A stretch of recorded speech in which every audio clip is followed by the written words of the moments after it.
தமிழகத்திலிருந்து வெளி மாநிலங்களுக்கு கருங்கல் உள்ளிட்ட கனிம வளங்களை எடுத்து செல்ல தடை விதிக்கப்பட்டிருக்கிறது.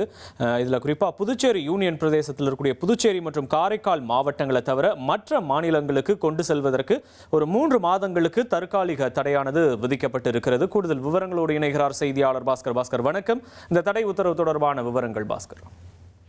கனிம வளங்களை பாதுகாக்கும் நடவடிக்கையாக கனிம வள இயக்குநருக்கு ஏற்கனவே அதிகாரம் வழங்கப்பட்டு தமிழகத்திலிருந்து வெளி மாநிலங்களுக்கு கனிம வளங்கள் எடுத்து செல்வதை தடை வைக்கும் வகையில கண்காணித்து நடவடிக்கை எடுக்க ஏற்கனவே உத்தரவு பிறப்பித்திருந்தது.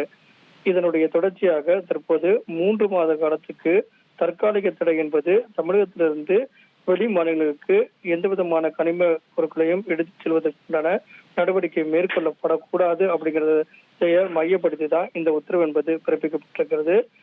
மாவட்ட ஆட்சித்தலைவர்கள், காவல்துறையுடைய உயர் அதிகாரிகள் இதில் கவனம் செலுத்த வேண்டும் அப்படிங்கிறதும் தமிழக அரசுடைய உத்தரவாக இருக்கிறது. தமிழ்நாட்டில் இருக்கக்கூடிய கனிம வளங்களை எக்காரணத்தை கொண்டும் வெளி மாநிலங்களுக்கு எடுத்து செல்லக்கூடாது என்ற அடிப்படையிலையும், அதே நேரத்தில் தமிழகத்தில் இருக்கக்கூடிய கனிம வளங்கள் தமிழகத்தில் இருக்கக்கூடிய மக்களுக்கான தேவைகளை பூர்த்தி செய்யும் நடவடிக்கையாகவே அதற்குண்டான நடவடிக்கை மேற்கொள்ளும் வகையில பல்வேறு விதமான அறிவுறுத்தல்கள் வழங்கப்பட்டிருக்கிறது. இதன் காரணமாக பாண்டிச்சேரி இதை தவிர மற்ற மாநிலங்களுக்கு எவ்விதத்திலையும் கனிம வளங்கள் எடுத்து செல்லக்கூடாது அப்படிங்கிறதையும் கண்காணிப்பு பணியை தீவிரப்படுத்த வேண்டும் அப்படிங்கிறதையும் உத்தரவாக பிறப்பித்து தற்போது தமிழக அரசு அறிவுறுத்தலை வழங்கியிருக்கிறது.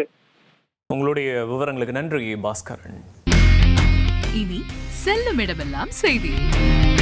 தந்தை டிவியின் வாட்ஸ்அப் சேனலை ஃபாலோ பண்ணினா செல்ல இருக்கும் இடமெல்லாம் செய்தி. இதோ QR கோட் இப்பவே ஸ்கேன் பண்ணுங்க, ஃபாலோ பண்ணுங்க.